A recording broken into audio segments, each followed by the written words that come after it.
자, 오늘은 포장이사 계약 시 좀 유의해야 될 사항들에 대해서 간단히 설명드리도록 하겠습니다. 우선 첫째로는 서면 계약서를 작성해야 되겠습니다.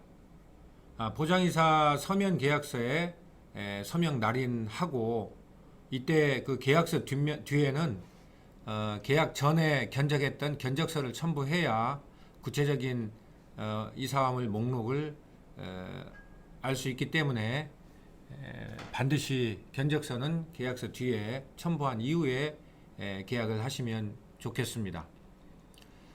그리고 계약서는 계속 보관을 하시고 업체에 따라서 인터넷으로 계약할 때는 반드시 계약서를 출력해서 별도로 보관해 놓는 것이 좋습니다. 원래 계약이라는 게 민법상 당사자 합의만으로도 성립되는 데는 문제가 없지만 나중에 계약 성립 여부에 대해서 분쟁이 발생했을 때 달리 입증 자료가 없으면 곤란한 일이 발생할 수가 있습니다. 그렇기 때문에 만약에 부득이하게 계약서를 서면으로 작성하지 못했을 때는 반드시 문자라든지 통화 녹음이라든지 계약금 송금이라든지 이러한 입증 자료를 구비해 놓으면 나중에 계약이 성립했다는 증빙 자료로 활용할 수가 있겠습니다. 견적일 이후에 견적은 했는데 이제 계약할 때까지 어떤 하루 이틀 시간이 있을 수도 있고 또 그 거리가 멀고 그러면은 다시 또 계약서를 작성하러 또 오기도 어려운 현실적인 그런 또 애로가 있습니다. 그렇기 때문에 계약할 의사가 있다면 이사 사업자가 계약서에 서명 날인을 해서 사진을 찍어서 문자로 고객께 전송을 하고 고객은 그에 따라서 계약금을 입금하면은 분명한 그 계약을 이루어졌다는 것을 입증할 수 있는 한 방법도 될 수가 있습니다. 그리고 종이 그 계약서는 이사 당일날 이사 작업 전에 또 고객의 서명을 받아 놓는 것도 좋겠습니다. 그리고 보면은 계약서 작성할 때 계약서 실제 작성한 사람과 이사업체 대표와는 서로 다르기 때문에 다른 경우가 많이 있기 때문에 계약서를 누가 작성했는지 그 성명과 연락처 그리고 또 이사 작업을 진행할 이사업체의 상호, 주소, 연락처를 별도로 구분해서 기록해 놓을 필요도 있겠습니다. 그리고 계약서에 보면은 좀 깨알같이 좀 여러 가지 안내 사항들이 있을 수가 있어요. 또는 고객에 대한 고지 사항도 있을 수가 있고 그렇기 때문에 계약서의 안내 및 고객에 대한 고지 사항을 좀 꼼꼼히 확인하고 궁금한 것은 이사 사업자에게 질문해서 확인하는 것이 좋겠습니다. 두 번째는 이제 계약 내용의 확인입니다. 이사 물량이 얼마나 되는지, 그래서 여기서 버리고 가는 물건이라든지 제외된 품목들이 혹시 이사 물량에 포함되지는 않았는지, 이사 물량이 가장 이사 요금에 영향을 많이 미치기 때문에 그렇습니다.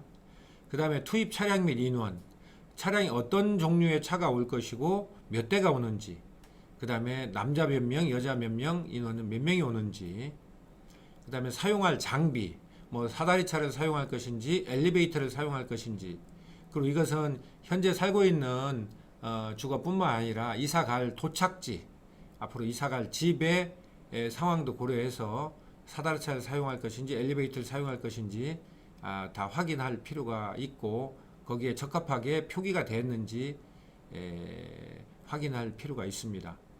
그 다음에 이사 화물의 인수일, 통상적으로는 이삿날 출발지나 도착지 같은 날 다 출발해서 도착이 되겠지만 가끔 그 보관을 하는 경우도 있고 또 사정에 따라서 이사할 때 출발지 인수일과 도착지 그 인도일이 다를 수도 있습니다. 그럴 때는 꼼꼼하게 인수일과 인도일을 정확히 확인하고 기록이 잘못되면 착오로 나중에 그 이사 인도일 같은 경우에 고객이 생각한 날과 이사 사업자가 생각한 날이 서로 이사한 날이 달라버리면은 나중에 큰 차질이 생길 수가 있습니다. 옵션 항목 같은 경우도 어떤 항목이 기본 요금 이외에 추가 비용이 들어가는 항목인지, 예를 들어서 피아노라든지 벽걸이 TV 이전이라든지 에어컨, 철거 비용이라든지 이런 것들 옵션 항목이 구체적으로 뭔지 그게 추가가 잘 됐는지 이것도 꼼꼼히 확인을 해 봐야 되겠습니다.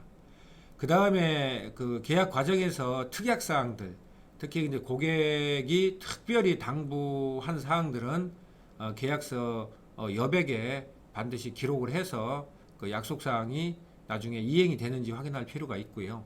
그다음에 청소 같은 경우도 어디까지 할 것이냐, 뭐 화장실까지 할 것이냐, 베란다 청소까지 할 것이냐 이런 부분들도 서로 합의를 했다면 그런 합의 내용들을 계약서에 꼼꼼히 기록을 해서 나중에 서로 주장이 다르지 않도록 하는 것이 분명하고 분쟁을 방지하는 수단이기도 합니다. 그 다음에 이사 화물에 대한 목록을 확인해야 되는데요. 통상적으로 이사할 때 목록을 잘 작성하지 않은 경우가 많습니다. 이사 화물 관련해서 현금이나 유가증권, 귀금속 같은 그러한 귀중품은 당연히 고객께서 직접 운반하고 보관 이사를 할 경우에도 반드시 고객이 직접 보관을 해야 됩니다. 이거는 운반 중에 어떤 분실이나 뭐 문제가 생겨도 이거에 대해서는 보상이 되지 않습니다. 그렇기 때문에 이러한 물건들은 반드시 고객이 운반 또는 보관을 해야 된다. 그 다음에 견적서를 보면은 물품을 구체적으로 체크하게 되어 있거든요. 그래서 물품 수량이나 품목이 정확하게 체크가 됐는지 확인할 필요가 있습니다. 계약서에 첨부되는 이 견적서에 이 물품을 꼭 체크하라는 이유는 어떤 중요한 물품인데 그게 없어졌어요. 그러면 그게 원래부터 있는데 없어졌는지 아니면 원래 없었던 물건인지 나중에 고객과 이사 사업자 간에 서로가 말이 다를 수가 있거든요. 이사 사업자는 원래 그 물건이 없었다. 고객은 있었는데 없어졌다. 이렇게 할 때 견적서에 이렇게 체크가 돼 있는 물건이라면 봐라. 견적 볼 때 있지 않았느냐. 이렇게 해서 충분히 분실 입증 자료로 활용할 수가 있겠습니다. 그리고 이제 보관하는 경우는요, 이 물건이 바로 그날 차에 실려서 출발해서 바로 도착지에 와서 그 물건을 다 내린다면은 그래도 큰 문제가 없을 수도 있는데 보관하게 된 경우는 일정 창고나 기타 제3의 장소에서 일정 기간 동안 보관이 되기 때문에 도난이라든지 분실의 우려도 배제할 수는 없습니다. 그렇기 때문에 특히 그 보관할 경우에 중요한 물품들은 반드시 목록을 작성해서 고객과 이사 사업자 간에 서로 한 부씩 가지고 있으면은 나중에 이 경우도 분실됐을 때 이사 사업자에게 고객께서 책임을 물을 수 있는 그런 증빙 자료가 되겠습니다. 그 다음에 이사 비용도 확인해야 되는데요. 이사 기본 비용에 옵션 비용이 얼마인지, 그 다음에 예조 옵션 비용, 이건 외부 이사 사업자의 수입이 아닌 그런 외부에 주는 그런 비용들인데요. 바로 그 사다리차 비용이라든지 엘리베이터 비용이라든지 그리고 에어컨 설치 비용이라든지 이런 것들은 통상적으로 이사 사업자가 외부 업체에 맡기는 그런 거기 때문에 그 비용은 이사 사업자의 수입이 해당이 되지 않습니다.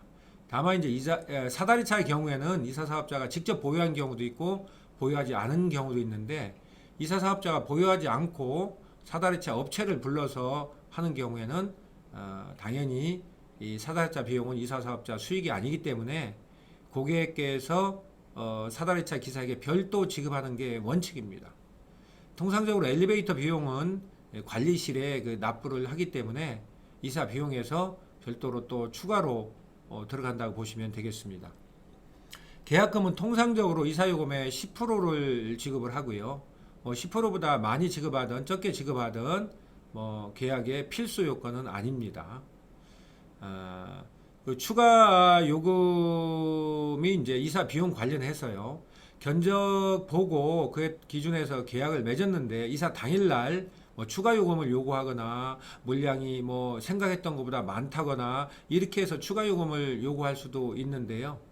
추가 요금을 요구할 수 있는 경우는 이제 고객이 견적 계약한 이후에 외부에서 또 물건을 사다가 추가로 놔서 물량이 증가했다든가 이렇게 고객에게 귀책 사유가 있는 경우에만 추가 요금을 이사 사업자는 요청할 수가 있는데요.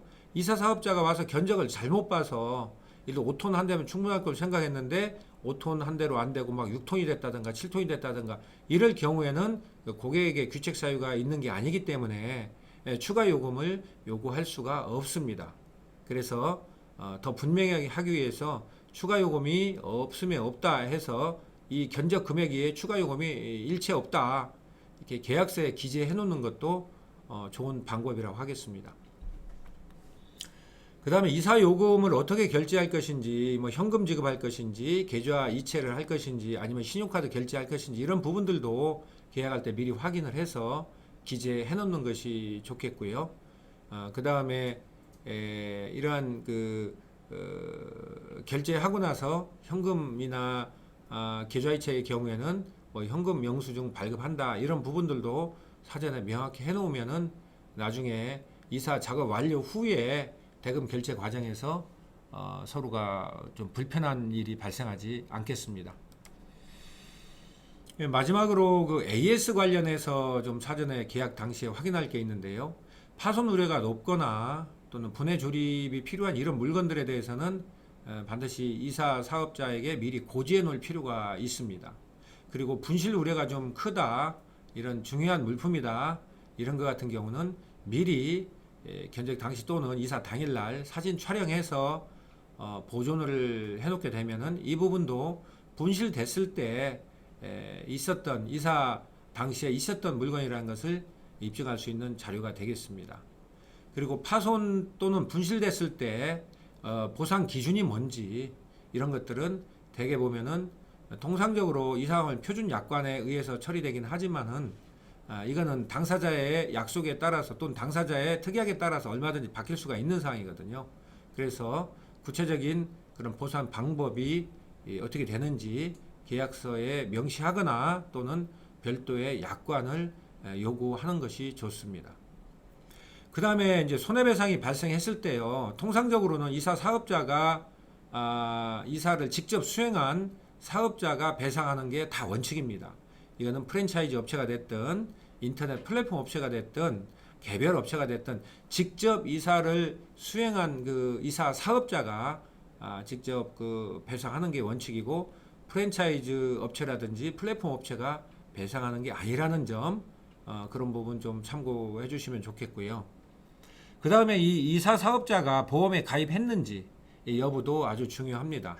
보험에 가입하지 않았을 경우도 있고, 또 보험에 가입했다 하더라도 보험을 좀 구체적으로 들어가면은요, 두 가지 형태가 있습니다. 단순한 이제 적재물 배상 책임 보험이라는 게 있고요.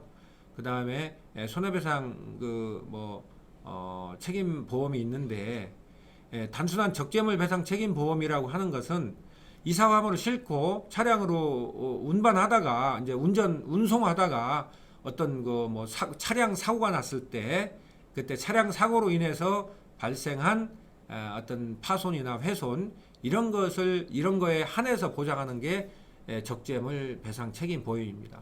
그런데 이제 최근에는 이 단순한 적재물 배상 책임 보험에 어떤 특약 사항을 추가해서 포장이나 또는 손으로 날르는 운반 또는 정리 과정에서 발생한 손해를 배상하는 그런 보험도 개발된 게 있고요. 또 뭐 일반 영업배상 손해배상 책임보험 형태로 해서 포장 과정에서 운반 과정에서 나중에 정리 과정에서 발생한 이사 화물에 대한 것뿐만 아니라 뭐 이사 화물을 놓치게 되면은 방바닥이 훼손된다거나 또는 이사 화물을 들고 운반하는 과정에서 천정이나 전등을 손상한다거나 하는 이런 손해까지도 다 배상이 되겠습니다. 그래서 보험에 가입됐는지, 가입했다면 단순한 적재물 배상 책임 보험인지 아니면 포장 운반 정리 중에 발생한 그런 손해까지도 포괄적으로 다 배상을 하는 그런 손해배상 책임 보험인지 확인할 필요가 있겠습니다. 자, 오늘은 이사 계약을 할 때 뭐 이제 견적은 다 끝났고 계약하는 그런 상황에서 뭘 중심적으로 좀 체크하고 확인해야 되는지, 우선은 서면으로 제공을 받아야 된다. 그 다음에 이사 화물의 어떤 목록을 좀 확인할 필요가 있다. 그 다음에 AS 발생했을 때 어떻게 처리되는지, 보험에 가입됐는지, 뭐 이런 부분들, 또 이사 비용 산정이 적절하게 산출 내역이 맞는지 이런 부분에 대해서 좀 알아봤습니다. 여러분들 이사 계약 체결할 때 많은 참고가 됐으면 좋겠습니다. 감사합니다.